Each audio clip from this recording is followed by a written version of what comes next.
Alright, I'm going to share with you guys two things that absolutely drive me nuts, and I hate them. Eventually I'll do something about it. One is the old chicken coop roof, which is now the turkey coop. We got rid of the chickens. And look at that roof. It's awful. I'm ashamed of that. I hate it when people come up the driveway. That's the first thing they see. Well, second thing. Third or fourth, but who's counting? I had somebody with an old shed they bought on a property. Hey, here's a shed that's falling apart, but the roof's in great shape. I thought, wow, it can't be that hard to take an old roof off, right, of a shed and put it on something new. So I built a nice frame for it. By the time we cut that thing off, and much heavier than I was even thinking, my tractor could barely handle it.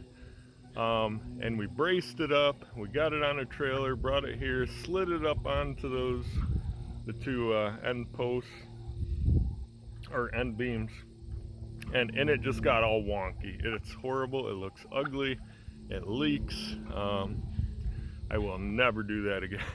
I will always build new. So much faster to put tin up. Yeah, it's free, but sometimes, very few times, but sometimes free is not better. Second thing, bane of my existence all these years.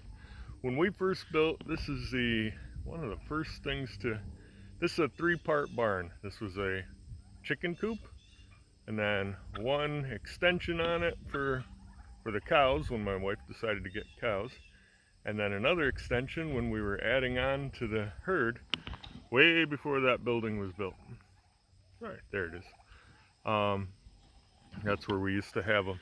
So not only is it a 3-addition cob job, which drives me nuts, but can you see that shadow right there? That shadow line? Okay, it's not bad right now because of where the sun is.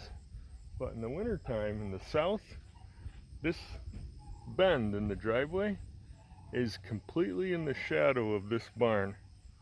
And this is the iciest spot on this whole driveway.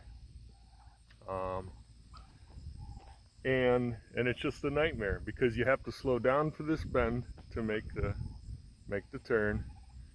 It's all uphill. When you have to slow down on ice, on a curve in the wintertime, yeah, you can imagine. Yeah, you know, there's salt, there's sand, there's other things. We put cinders from the wood stove. You just don't burn enough cinders to keep up with that some winters. And the salt we did one year, and I lost my whole driveway and I had to rebuild it. Because in the springtime, all that salt went right down through the mud. At that time, I did not have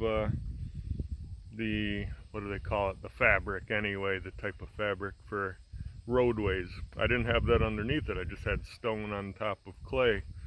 And that salt allowed that clay and everything to just melt, and all my stone sunk. And this driveway was mud. And I think I was sick for a month over that before it dried enough to get in to rebuild it. It was horrible. So, won't be using salt again.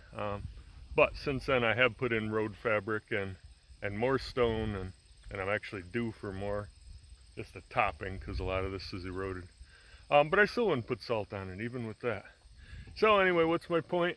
Yeah, be careful where you build things. Think about the shadows in the winter time.